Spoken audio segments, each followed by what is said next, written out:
petit, voilà, le micro marche, voilà.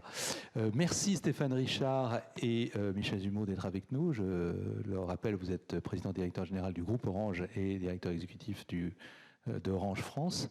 Vous nous faites l'amitié de partager la vision et l'expérience d'Orange. Peut-être une première question, Stéphane Richard, sur la stratégie. Vous êtes une entreprise de télécom, donc une entreprise quand même assez, j'allais dire, solide en matière technologique. Quel rôle joue la data et l'intelligence artificielle dans votre stratégie et comment ça s'articule avec la raison d'être que vous avez lancée il y a maintenant un an, je crois que c'était en décembre 2019, et peut-être nous la rappeler également. Oui, merci de nous inviter et à témoigner, à parler sur ces sujets importants.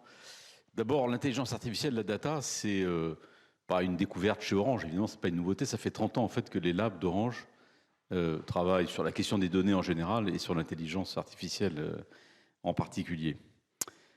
Pour nous, en fait, il y a, on peut dire, deux grandes dimensions à l'intelligence artificielle et aux données en général. Il y a la dimension interne. Qu'est-ce que ça veut dire pour Orange, pour ses métiers, pour sa propre transformation? Et puis, quel est l'enjeu que ça peut représenter pour ses clients, et notamment pour ses clients entreprises? Parce que Orange, vous savez, a une grande partie de ses activités dirigées vers les entreprises. Orange est un des acteurs qui accompagne les entreprises dans leur transformation digitale.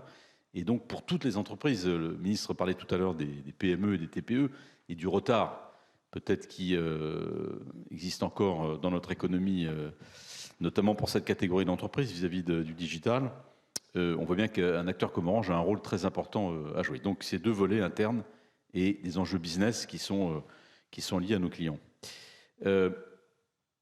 Dans notre plan 2025 qu'on a lancé il y a donc environ un an, on a choisi de mettre cette thématique data IA parmi les grandes priorités du groupe pour les 5 ans qui viennent, en déclinant en fait 4 principes, 4 axes sur cette politique data IA. Le premier, c'est qu'est-ce que les data et l'IA vont apporter à l'évolution de nos réseaux, notre cœur de métier, plus d'intelligence, plus de performance, plus d'efficacité.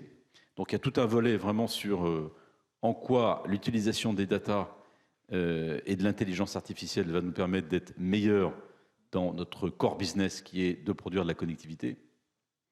Le deuxième enjeu, c'est l'expérience client, car à l'évidence, là aussi, la data et l'intelligence artificielle ouvrent un champ d'opportunités considérable pour améliorer l'expérience client, offrir de nouveaux services, personnaliser les services. Michel en reparlera certainement. Donc cet enjeu de l'expérience client, il est absolument capital. Troisième priorité, c'est l'efficacité opérationnelle. Ça a été dit aussi, l'utilisation de la data et du coup aussi de l'intelligence artificielle.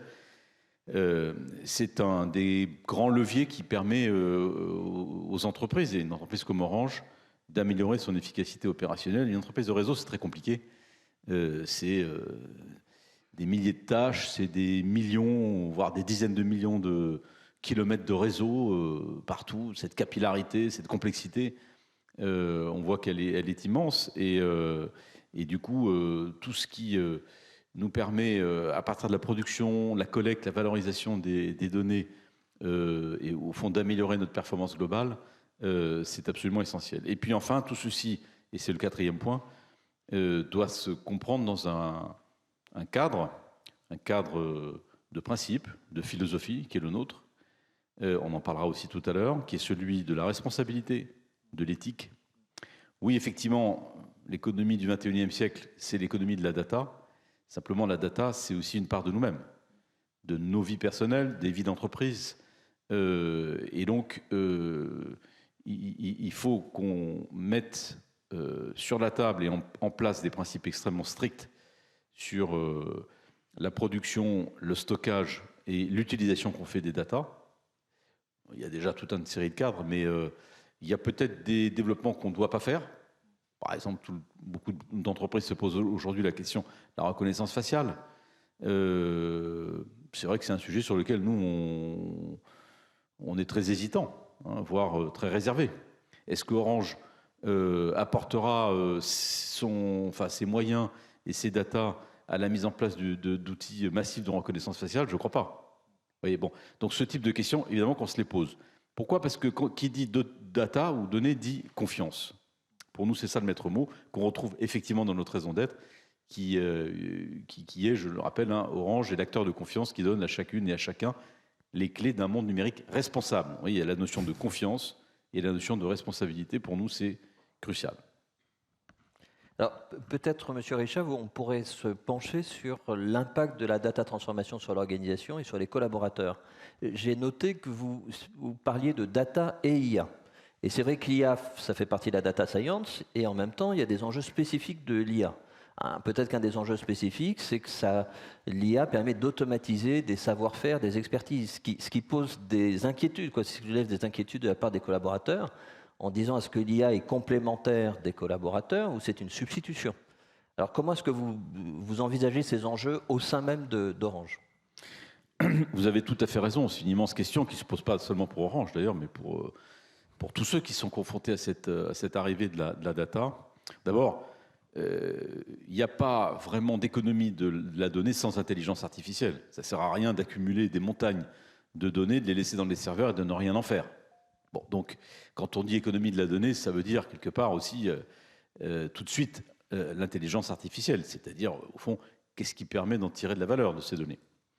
Pour moi, vis-à-vis de nos collaborateurs, il y a deux, une fois de plus, deux grandes priorités. La première, c'est la formation, ça a été dit.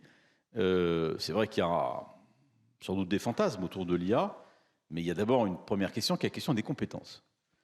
Et ce ne sont pas que des compétences spécifiques sur, par exemple, les métiers de data scientist, dont on parle beaucoup autour de cela. C'est vraiment une culture qu'il faut diffuser assez profondément dans l'entreprise parce que la data et donc l'IA vont diffuser partout dans l'entreprise. Et donc, nous, on a décidé de lancer un programme de formation très large qui va viser plusieurs milliers de collaborateurs dans notre campus interne et qui visera à doter nos salariés, je dirais, de la plateforme de compétences minimale pour comprendre ce que c'est que l'IA, comment ça fonctionne, les questions que ça pose, qu'est-ce que ça permet de faire. Donc la formation générale et naturellement aussi les efforts que nous faisons pour acquérir des compétences clés, compétences plus particulières dans certains domaines, par exemple la cybersécurité, dont on a parlé aussi tout à l'heure, qui est liée à tout cela. La deuxième priorité qui est plus peut-être, j'allais dire philosophique ou plus de principe, c'est au fond d'expliquer à tout le monde que l'IA, à condition qu'on le décide, ça doit d'abord être un facteur de progrès. Un facteur de progrès. Et d'ailleurs, c'est même la condition, personnellement, que je pose au développement de l'IA. Il faut que l'IA amène un progrès dans l'environnement de travail, un progrès dans la qualité des tâches qu'on propose à nos collaborateurs. Je vais vous prendre un exemple qui est celui d'Orange Bank. C'est la banque qu'on a lancée il y a quelques années. On a décidé dès le départ, chez Orange Bank, de mettre en place un robot, un moteur qui permet de répondre donc aux sollicitations de nos clients, basé sur l'intelligence artificielle. Et c'était un peu innovant à l'époque, ça fait 3 ou 4 ans. Depuis qu'on a lancé ce service, il y a 3,5 millions de demandes clients qui ont été traitées de façon absolument autonome par ce robot. 3,5 millions, avec un taux de satisfaction client très élevé. Qu'est-ce que ça a permis de faire par rapport à ceux qui travaillent dans les centres d'appel et qui faisaient quelque part ce métier avant? Ça leur a permis de garder en fait les cas les plus intéressants, les plus complexes, ceux où l'intervention humaine se justifie tout particulièrement. Et donc, moi, je considère que l'intelligence artificielle, c'est d'abord et avant tout un moyen de garder finalement à l'humain et à l'intervention humaine la partie la plus difficile, la plus complexe, celle où la sensibilité, l'émotion et peut-être certaines compétences aussi qui ne sont pas uniquement des compétences dures, si vous voulez, sont critiques pour résoudre un problème. Donc, améliorer finalement la qualité de ce qu'on fait et du travail qu'on fait, c'est ça la promesse aussi qu'on peut mettre en avant vis-à-vis de l'IA, à condition, une fois de plus, qu'on le décide et qu'on en fasse un peu une condition du lancement des projets. Donc, voilà un peu, moi, mes deux principes, c'est la formation, évidemment, et le choix qu'on peut faire de garder à l'IA cette dimension, au fond, de porter un vrai progrès pour tout le monde. Alors, ce qu'on a compris, Ce qu'on a compris, c'est que Orange avait cet ADN, que vous étiez dans des réflexions, j'allais dire, stratégiques, mais aussi éthiques. On a le sentiment que vous avez accéléré ces derniers temps. Est-ce que c'est vraiment le cas, ou est-ce que l'opérateur télécom a connu en quelque sorte un environnement favorable qui a fait que vous avez mis en place une véritable politique opérationnelle dans les data? Michel, peut-être répondre à cette question en tant que patron opérationnel. Alors, effectivement, c'est le bon moment pour accélérer parce que les technologies ont beaucoup évolué finalement. Elles permettent maintenant vraiment d'envisager des modèles beaucoup plus, on va dire, industriels à l'échelle. Ça a été évoqué tout à l'heure. D'abord parce que y a le cloud. L'infrastructure maintenant permet d'avoir un accès à une puissance de calcul absolument phénoménale et sur demande. Les outils aussi autour de l'IA sont un peu démocratisés. C'est-à-dire que maintenant, vous n'avez pas besoin d'être un codeur pour accéder à l'IA. Les outils sont beaucoup plus accessibles. Et puis, même les algorithmes de reconnaissance, que ce soit la reconnaissance vocale du langage, les intentions notamment clients, et puis les algorithmes de reconnaissance visuelle, notamment pour cartographier tout ce qui se passe dans nos locaux techniques. Là aussi, ils ont beaucoup progressé. Et donc, ça ouvre vraiment le champ des possibles sur des cas d'usage passionnants et très importants. Et comment Orange France a donc accéléré concrètement dans ce domaine des data et de l'intelligence artificielle? Alors, comment nous avons accéléré? D'abord, nous avons une belle assise, c'est qu'il le dire ici, une belle assise technique avec déjà 600 data spécialistes qui travaillent au plus près des métiers sur tous ces sujets et qui nous ont permis d'apprendre énormément. Mais là, l'objectif, c'est vraiment de passer à l'échelle, de passer en mode industriel, finalement en focalisant ses moyens, ses ressources sur peut-être quelques cas d'usage, en l'occurrence une dizaine de cas d'usage, une dizaine de familles d'usage qui vraiment génèrent le gros de la valeur. Et quand je dis le gros de la valeur, c'est 80% de la valeur. Et cette valeur, nous l'avons vraiment qualifiée, on l'a identifiée, cette valeur, bottom-up, on l'a analysée précisément, cas d'usage par cas d'usage. C'est à peu près 300 millions d'euros qu'il faut aller chercher d'ici 2023. C'est 300 millions de création de valeur directement. Voilà, c'est 300 millions, absolument Stéphane, c'est 300 millions de création de valeur. Je vois Stéphane Richard qui sourit. Qui est très heureux de ça. 300 millions d'euros de valeur d'ici 2023. La moitié vient plutôt de chiffre d'affaires incrémental. Donc là, on va retrouver des sujets d'expérientiel, effectivement, d'algorithmes, de personnalisation, de recommandations, de ciblage marketing. Et puis l'autre moitié vient plutôt de sujets d'efficacité opérationnelle que Stéphane mentionnait. Donc là, on va être sur plutôt des sujets d'automatisation de tâches très, très, très simples. Voilà. Je vous propose peut-être, parce qu'on a été tourné avec vos équipes des interviews de personnes sur un cas d'usage qu'on a trouvé très intéressant, qui est sur les économies de la 5G. Je propose qu'on puisse visionner cette petite vidéo de 3 minutes qui explique comment ça s'est concrétisé, je dirais pratiquement chez Orange.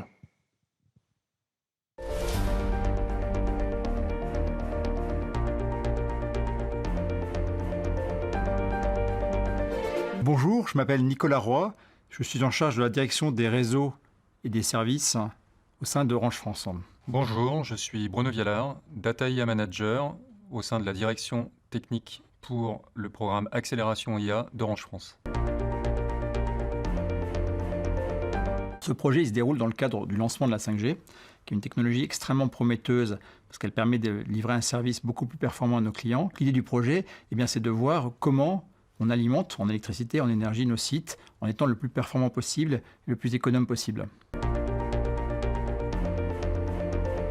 L'ensemble des sites mobiles, des antennes, est alimenté avec un compteur en monophasé. Dans certains cas, on doit passer en triphasé. Et donc, comment optimiser ce parc de sites et de faire en sorte qu'on passe dans la bonne technologie au bon moment. Le problème était double, un problème de coût et un problème de délai. Le problème de coût, à partir du moment où on a besoin de modifier la puissance énergie sur le site, donc de modifier l'abonnement, et un problème de délai, car le fait de passer sur un abonnement triphasé oblige à faire intervenir le partenaire extérieur, Enedis, donc amène des délais de 3 à 6 mois. En corrélant les données qui viennent d'un côté de notre fournisseur d'électricité, de l'autre des factures qu'on collecte, les données techniques qui remontent des sites en fonction de l'usage qu'il en est fait, on arrive à détecter le seuil à partir duquel il faut passer un site du monophasé au triphasé. La solution qui a été trouvée a été de bâtir un outil d'aide à la décision pour les équipes en charge de la décision sur on change ou pas l'abonnement électrique du site concerné.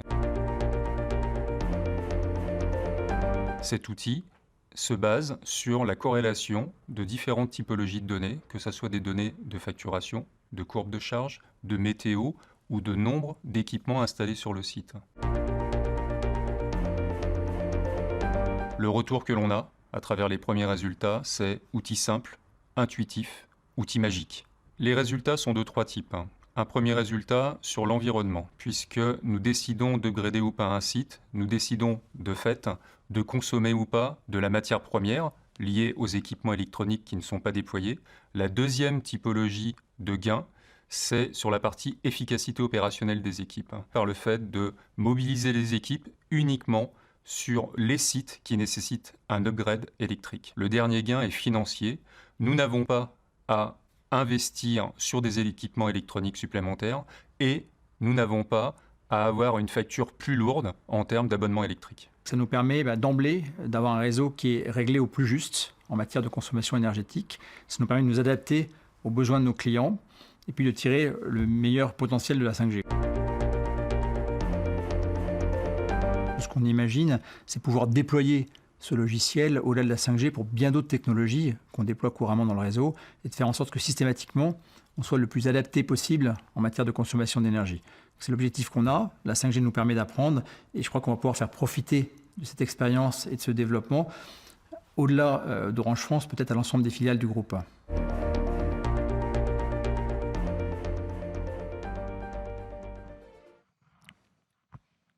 Juste peut-être un petit commentaire. Donc là, vous avez vu, c'est un cas d'usage 5G d'actualité. Chaque cas d'usage que j'évoquais, une dizaine de familles de cas d'usage, chaque cas d'usage, il y a un objectif business très clairement établi, soit autour, dans ce cas-là, c'est l'optimisation de coûts énergétiques et minimisation de l'impact environnemental, soit de chiffre d'affaires incrémental, soit d'augmentation de la satisfaction client. Mais à chaque fois, ces cas d'usage sont reliés à un objectif business très clairement établi. Ce qui est peut-être une évolution par rapport au passé, où vous travaillez sur la data science depuis longtemps, mais peut-être plus dans une orientation recherche, d'exploration. Et j'ai l'impression que le grand changement chez Orange, c'est que vous êtes très orienté aujourd'hui vers des objectifs business, d'avoir des projets business-driven, pour employer un anglicisme. Voilà, absolument. Et donc, c'est vrai qu'on a été, pendant une certaine période, dans un modèle un peu plus expérimental. Ce temps-là, maintenant, et grâce à ce temps-là, on a appris énormément. Et bien maintenant, il est vraiment temps de passer à l'échelle, d'industrialiser. C'est ce que nous faisons actuellement. Et quels sont les facteurs clés de succès aujourd'hui de ces projets, de la mise en place de ces projets de data transformation au sein d'Orange ? Alors, il y a vraiment il y a 3 grands chapitres. Hein. Le premier, alors je le redis, je vais me répéter un peu, mais le fait de se recentrer sur quelques cas d'usage, c'est 10 cas d'usage, et de concentrer nos moyens et nos ressources avec un objectif très clair, un objectif qu'on a communiqué de manière transparente aux équipes, c'est très important parce que ça donne du sens, ça donne un cap, et c'est très mobilisateur pour les équipes. Donc ça, c'est le premier point dans cette démarche d'industrialisation. Le deuxième grand chapitre, c'est qu'il faut quand même se doter d'actifs best in class, des actifs pour délivrer ces cas d'usage qui viennent d'être évoqués. Donc ces actifs, ils sont de plusieurs natures.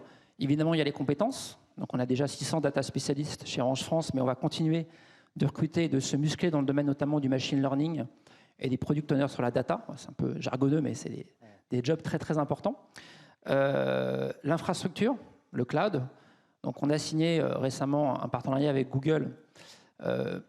En 2 mots, aujourd'hui, pour un data scientist, il faut quelques jours pour réunir les conditions de développement d'un algorithme, parce qu'il faut trouver les bons gisements de données, les bons outils, le bon environnement d'exécution. Et bien, avec Google, on va pouvoir aller à la seconde presque, parce que tout est déjà prêt, tout est déjà pré-câblé, et donc on va gagner beaucoup de temps là-dessus.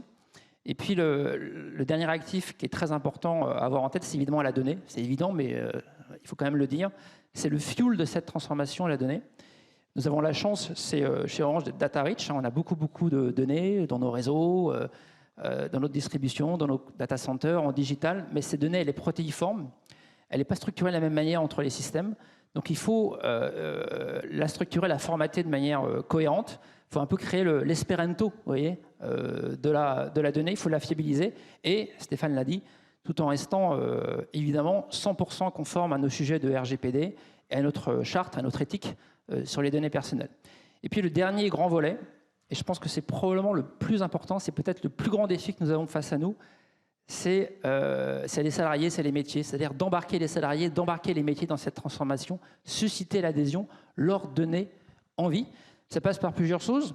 Stéphane l'a aussi l'a dit, ça passe par de la pédagogie, de la culturation. Donc nous formons tous nos salariés pour comprendre ce que c'est que l'IA et la data, ce que ça fait pas, quel est son potentiel. Ça lève un peu les angoisses, ça démystifie le sujet. Et puis, au-delà de ça, il faut vraiment que l'IA et la data améliorent le quotidien de nos salariés. C'est bien d'automatiser des tâches simples, des tâches très répétitives, mais derrière, le corollaire de ça, c'est qu'il reste des tâches un peu plus complexes à réaliser. Et donc, ces tâches complexes, il faut aussi accompagner nos salariés à ce que ça soit le plus simple pour eux. Et je vous donne juste 2 exemples, et je terminerai là-dessus. On a, par exemple, des conseillers dans le monde du B2B, dans le monde entreprise, qui prennent un certain temps pour prendre une commande, par exemple pour un client, parce qu'ils passent d'un système à un autre. Il y a 4 systèmes d'information. Eh bien, ce que nous avons fait, nous avons développé un assistant interactif qui les aide à finalement passer de manière automatique entre ces différents systèmes. Et on passe d'un temps de commande de 7 minutes à un temps de commande de 30 secondes. Donc, c'est très, très matériel pour le salarié. Je vous donne un second exemple sur le réseau. Stéphane a beaucoup parlé de réseau. Nous déployons la fibre. Vous êtes tous bien au fait de ça, massivement, très rapidement. Quand on déploie la fibre, il y a des armoires qu'on dépose au pied d'immeubles qui font un peu le lien entre le réseau structurant et puis les abonnés. Dans ces armoires, il y a beaucoup de branchements. Il y a beaucoup de gens qui interviennent dans ces armoires. Il y a aussi des opérateurs tiers qui interviennent. Donc parfois, ça se dégrade un petit peu. Eh bien, nous avons mis en place un système de reconnaissance visuelle. On prend des photos systématiquement pour voir ce qui s'y passe. Et l'algorithme permet de nous dire, là, il y a un problème. Voilà la nature du problème. Et lorsqu'on envoie un technicien sur site pour réparer le problème, il connaît déjà la nature du problème. Et donc, forcément, l'intervention est beaucoup plus efficace. Voilà 2 exemples très concrets de la manière dont nous voulons vraiment utiliser l'IA, la data, pour faciliter le quotidien de nos salariés. Alors, nous arrivons à la fin de notre séquence. Peut-être une dernière question, Stéphane Richard. Quel regard, quelle vision vous avez sur le recours à l'IA éthique ? Vous avez bien précisé les enjeux éthiques de la data et de l'intelligence artificielle. Et comment vous voyez ce recours pouvant jouer un rôle, notamment sur les grands défis de société comme l'environnement, par exemple ?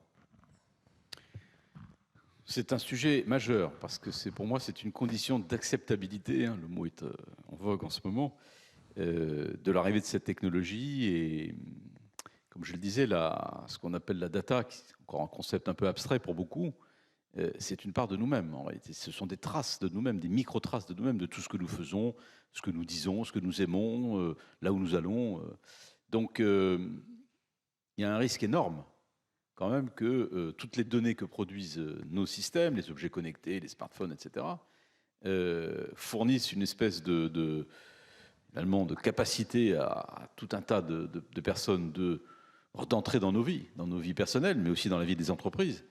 Et donc on voit qu'il y a là des opportunités, on en a parlé, mais aussi des dangers considérables. D'où la question de l'éthique, bien entendu, c'est-à-dire des limites qu'on se fixe, finalement, des règles qu'on se donne. Et, je me permets de le dire aussi au passage, la question de la sécurité. Car, personnellement, je pense qu'aucun développement massif ne sera possible dans l'économie des données et dans l'intelligence artificielle sans un niveau de protection et donc des compétences en cybersécurité au plus haut niveau. Et je pense que là-dessus, on a beaucoup de travail aussi à faire. Vous savez qu'Orange a décidé d'investir massivement dans ce domaine. On a constitué d'ailleurs une filiale Orange Cyberdéfense qui est maintenant un des acteurs importants à l'échelle de l'Europe. Il y a plus de 2000 personnes qui travaillent dans ce domaine. Pour nous, mais beaucoup aussi pour les grandes entreprises. Pratiquement tous les groupes du CAC 40 sont clients d'Orange Cyberdéfense aujourd'hui. Donc la question de la protection des systèmes, c'est pas seulement des données, des systèmes, et notamment des entreprises, elle est absolument critique. Maintenant, je reviens à votre question sur l'éthique. Moi, je crois que l'intelligence artificielle, elle montrera son utilité par l'exemple. Elle sera acceptable socialement par l'exemple, par la démonstration des progrès qu'elle permet, de l'utilité qu'elle a. Et il y a tellement de choses possibles à faire grâce à ces technologies aujourd'hui que je suis très optimiste, moi, sur cette capacité de démontrer par l'exemple et par les usages et le facteur de progrès que ça représente. Prenons la question de l'environnement et du défi climatique. Il y a beaucoup eu de débats ces derniers temps sur la 5G. On a eu l'occasion de s'exprimer là-dessus parce que c'est vrai que cette façon d'opposer la technologie et la question climatique, j'avoue qu'on est nombreux à avoir été un peu perplexes par rapport à cela, à ne pas bien comprendre en fait ce qu'il y avait derrière. Parce que quand on regarde concrètement les choses aujourd'hui, ça paraît assez évident que la technologie, et en particulier d'ailleurs l'utilisation des données, et ce qui veut dire du coup l'intelligence artificielle, c'est plutôt un des domaines de solutions majeures pour aider la planète à lutter contre le défi climatique qu'un problème. Donc, vous voyez, regardez cette question un peu par le petit bout de la lorgnette, en regardant l'électricité qu'on consomme sur les antennes mobiles ou dans les data centers, en passant complètement... les externalités positives. Absolument, mais qui sont majeures. Qui sont majeures. Donc ça vraiment, c'est un biais de raisonnement que j'ai un peu de mal, je dois dire, à comprendre. Mais oui, donc les data, notamment à travers l'utilisation des objets connectés, tous les développements qu'on fait aujourd'hui autour de la ville intelligente, de la mobilité intelligente, de l'efficacité énergétique, l'exemple qu'on a donné tout à l'heure en est une illustration aussi dans les réseaux, montre que une utilisation intelligente des data et du coup aussi, bien entendu, les développements qu'on peut faire à partir de l'intelligence artificielle constitue un des grands leviers, je dirais, qui est à notre disposition pour nous aider à relever ce défi climatique. Donc c'est vraiment dans le domaine des solutions que nous sommes et pas dans le domaine des problèmes. Les questions éthiques, pour moi, elles sont plus liées vraiment à la protection des données et aux règles qu'on se fixe, en particulier par rapport à la vie privée et à la propriété des données.